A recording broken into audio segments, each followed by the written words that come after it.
Good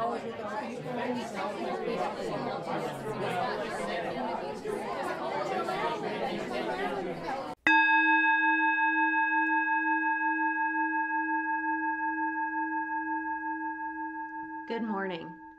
I am the Reverend Tiffany Sapp, and I am thrilled to be here with you today as your settled minister. This is an exciting time for me, and I hope it is for you too.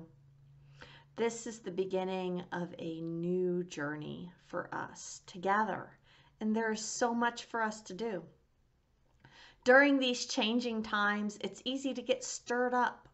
It's easy to get reactive, to feel rushed, like everything is urgent and everything has to be resolved right now. Which is why today's theme is about finding moments of stillness where we don't have to react. Because life really is more like a long hike than a sprint. If we are to endure, then sometimes we need to slow down, breathe deeply, and really understand where we want to go before we just start running. In that spirit, Bradley, today's service coordinator, will open us with our chalice lighting from the Tao Te Ching, chapter 15. The ancient masters were profound and subtle. Their wisdom was unfathomable. There is no way to describe it. All we can describe is their appearance. They were careful as someone crossing an iced-over stream, alert as a warrior in enemy territory, courteous as a guest, fluid as melting ice, shapeable as a block of wood, receptive as a valley, clear as a glass of water. Do you have the patience to wait till your mud settles and the water is clear? Can you remain unmoving till the right action arises by itself? The Master doesn't seek fulfillment. Not seeking, not expecting, she is present and can welcome all things. Do you have the patience to wait till your mud settles and the water is clear?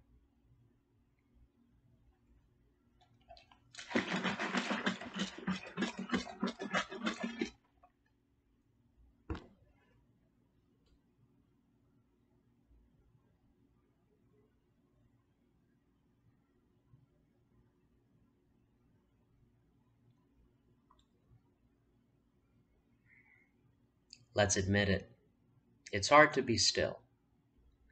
But there are ways we can help ourselves find that sort of patience.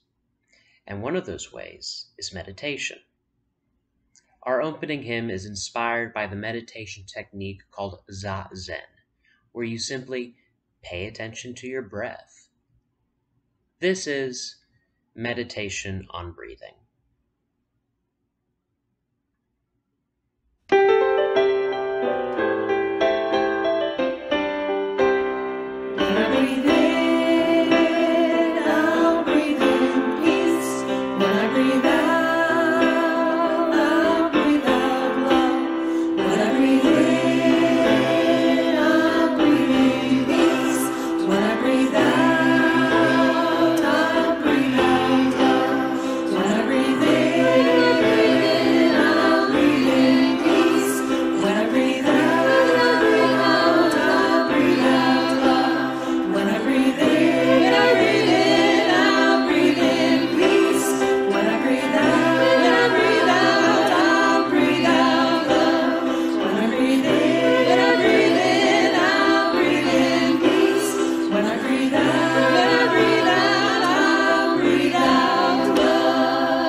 We will sing Lovingkindness next. Please light a candle to dispel the darkness, to honor someone or some event, or to bring light to a memory.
I have the patience to wait till my mud settles and the water is clear?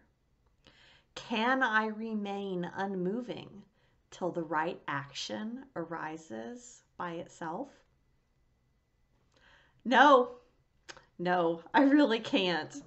Part of the reason that I'm attracted to the Tao Te Ching, themes like stillness, and meditative practices associated with many Eastern religions is that none of this comes naturally to me.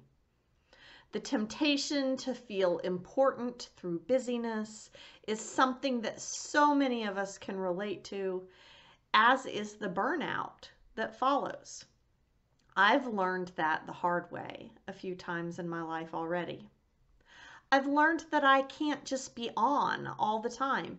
Even though I am a do-gooder who wants to make the world a better place, I owe it to myself and to the people that I love to make my personal world a better place too. Cultivating habits of rest and renewal, and also grounding myself in an inner stillness from which clarity of thought and feeling can emerge, must become a regular part of my practice in order for me to engage with the world in a more sustainable and successful sort of way. And what a time for us to contemplate the benefits of a stillness practice. We've got stuff to do. After a year plus, many of us are tired of sitting on the couch and waiting. Some of us are ready to reconnect, to have a few adventures, and we want to see our church reopen. And the reopening task force is doing their work to make sure that when we reopen, it will be done with care and compassion, with inclusivity and safety as our guideposts. Some of us, myself included, may say that we're all done, that we're fed up with too much forced stillness. But not all of us are ready to emerge, and many still have people in our lives that cannot get vaccinated, which is why the president of the Unitarian Universalist Association urges us to not lose sight of our values in our rush to return to the mythical normal that we carry around in our heads. Instead, she urges us to move at the speed of trust, which carries additional weight now as we face new uncertainties around the Delta variant. At this time especially, tapping into our inner resources and finding a stillness within can make sure that we move wisely rather than reactively. This is hard for me though, as I've already admitted. Sometimes I can feel a sense of urgency rise up within me. And when I feel this way, all agitated and urgent, it is often a clue to me that the water is still muddy, that I haven't let myself truly settle yet, that I'm wrapped up in things that aren't actually true to who I am or in my best interests. This image of muddied water from the Tao Te Ching has been a powerful guidepost for me through the years. When I'm watching the waves in the ocean or playing with my daughter and her cousins in the creek by Grandma's house, I can see with my own eyes how easily it is to stir the water up, and that all sorts of sediment is thrown up into waters that were once clear. And once it is stirred, there is no way to make the water hurry up and settle. In fact, if you tried to force it somehow to settle down and get clear faster, you just stir up more dirt and make everything muddier. All you can do is wait. Sometimes all we can do is be still. But this is easier said than done. How do we quiet ourselves to actually embrace and enjoy stillness rather than approach it with resentment? How can we see it as more than an inconvenience forced upon us by circumstance that will be disposed of with relief as soon as we can get back to normal? In The Art of Stillness, Pico Iyer shares his encounters with many people who have learned the power of stillness and meditation in their lives. His favorite was clearly Leonard Cohen, whose meditative practices became the still and fertile ground from which some of our favorite music sprouted and grew. But for our purposes, I think that Pico Iyer's encounter with a researcher named Emma is more helpful. Emma's research was around teaching meditation to combat Marines to see if it helped with the stress and hypervigilance that are often associated with major symptoms of combat-related PTSD. Her results were conclusive and publishable. The Marines who went through her training reported less stressing and anxiety and even calmer breathing. Further testing confirmed that their startle reflexes were reduced. The control group didn't see any change at all. Meditation works, and stillness is a gift that we can give ourselves. Ironically, corporations have picked up on this too as a way of increasing production and creativity. That they've discovered that giving their employees time to do nothing could actually benefit the business. According to Iyer, General Mills, Google, and even a few members of Congress have instituted meditation and stillness practices as part of their office's ethos. Many of us, myself included, grew up surrounded by the capitalist frame of mind that equates worth with productivity, and the idea that working hard is how we get anything of value done. But when our value becomes tied to productivity, we can forget our inner worth and sacredness. During the pandemic time of slowed productivity, it has been tempting to feel like we don't have worth or to judge ourselves when we tie our value up in this way. My path to a different way of seeing the world and myself came from a quirky little book called The Tao of Pooh, where author and philosopher Benjamin Hoff explains the basics of Taoism through the world and characters of Winnie the Pooh. And we can see ourselves in these characters. Do we worry and fret like Piglet? Do we lean heavily on our intellect and pontificate like Owl? Do we surround ourselves with the importance of busyness like Rabbit? Do we get caught in a downward spiral of negative thinking like Eeyore? Inflate our ego to cover our insecurities like Tigger? Or do we embrace the gifts of simplicity and just being like our hero, Winnie the Pooh? Truly, we are each of these characters, hopefully not all at once, but I identify most closely with Rabbit, with a little bit of Owl sprinkled in. And seeing myself through that lens helped me consider the Taoist idea of Wei Wu Wei. Wei Wu Wei can be translated doing without doing. It's a way of relieving myself of busyness and reconnecting with myself through stillness. It's the wisdom of not reacting and of giving myself permission to be still and wait until a clear, from my heart and soul, way forward presents itself. It is saying yes to the question, can I remain unmoving till the right action arises by itself? This does not mean that we're not engaged with the world around us. I used to be critical of this concept, thinking that it meant that we did nothing and just let the universe flow on as it would. A kind of uninvolved, go with the flow sort of thing. But I learned differently a few years back in Florida. I was speaking to a Taoist UU about her take on Wei Wu Wei. And she told me that it was from the stillness of her practices that the most meaningful actions would come. For her, the actions that often emerged from her stillness was compassionate action, often centered in support of women's health and reproductive rights.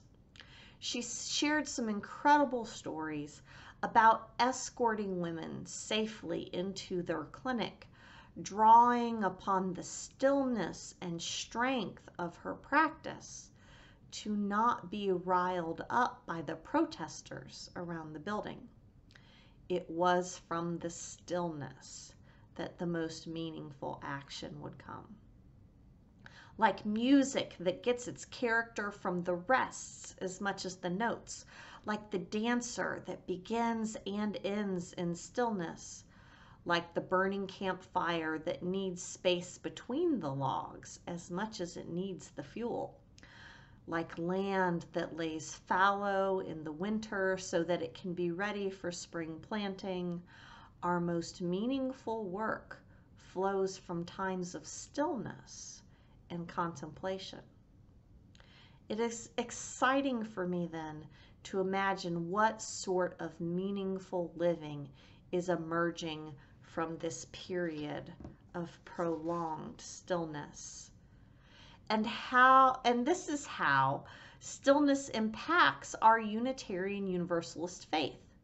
In these still moments where we are forced to do less, we can discover who we are, what matters, and eventually the mud will settle and we will find our way forward. If you don't see it yet, be still. Wait. We cannot rush the mud into settling, no matter how much we want to. Ideally, our Unitarian Universalist faith is a from the inside out sort of thing, that practices like stillness create the world we dream of within our own selves before we bring it into being around us. Peace within is the path to peace in the world, as the great masters of nonviolent social change have told us over and over again. I'd like to invite you this week to engage in a practice that calls you to stillness, and then see what it does to your impulse to hurry and accomplish. Whether you replay the meditation on breathing, or the loving kindness parts of this video, or you go sit outside and listen, or soak in a bathtub and just be still. See where stillness will take you to this week.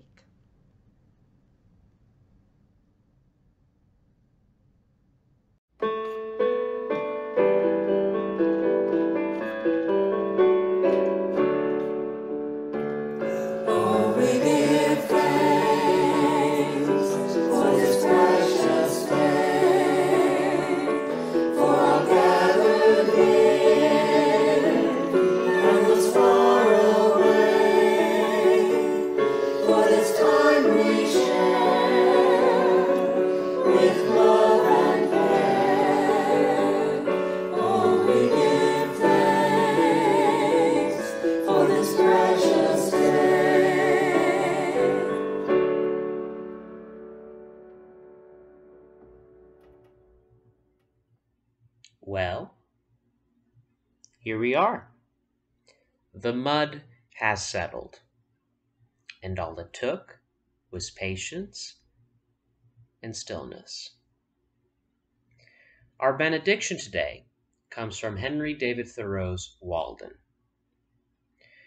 Let us spend one day as deliberately as nature, and not be thrown off the track by every nutshell and mosquito's wing that falls on the rails. Why should we knock over and go with the stream? Let us not be upset and overwhelmed in that terrible rapid and whirlpool. With unrelaxed nerves, with morning vigor, sail by it, looking another way, tied to the mast like Ulysses.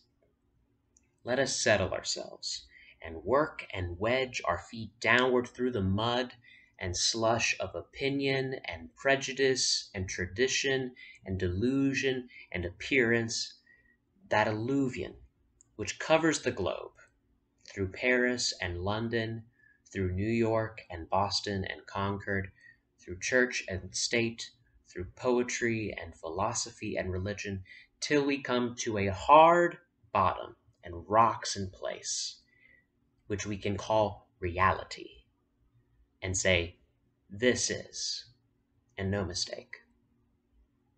And then begin. We extinguish this flame, but not the light of truth, the warmth of community, or the fire of commitment. These we carry in our hearts and share with all the world.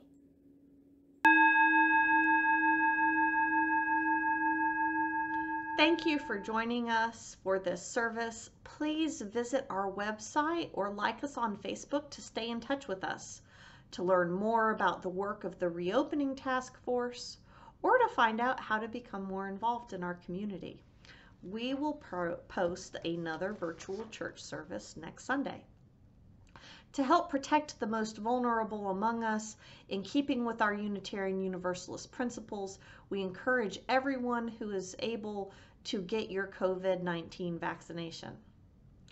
Please contact me or the caring team if you or someone you know needs support or even just someone to talk to. And this week, give yourself the gift of stillness. Remember that stillness isn't something to figure out, but is a practice to engage in. Try it, even if it's just 5 minutes of breathing or sitting and listening intentionally. And then see what meaningful action arises after you have let the mud settle. And so I guess there's nothing left to say but yay, church. There's a dark and a troubled side of life, but there's a bright and a sunny side too. Though you meet with the darkness and strife, the sunny side you also may view. Keep on the sunny side, always on the sunny side. Keep on the sunny side of life. It will help us every day, it will brighten all the way, if we keep on the sunny side of life. Though the storm it's a fury rage today, crushing hope that we cherish so dear, the cloud and storm will time and pass, and the sun again will shine bright and clear. That's right. Keep on the sunny side, always on the sunny side. Keep on the sunny side of life. It will help us every day, it will brighten all the way, if we keep on the sunny side of life. Let us greet with a song of hope each day, though the moment be cloudy or fair. And let us trust in our Savior, He'll keep us everyone in His care. Keep on the sunny side, always on the sunny side. Keep on the sunny side of life. It'll help us every day, it will brighten all the way, if we keep on the sunny side of life. One more time. Keep on the sunny side, always on the sunny side. Keep on the sunny side of life.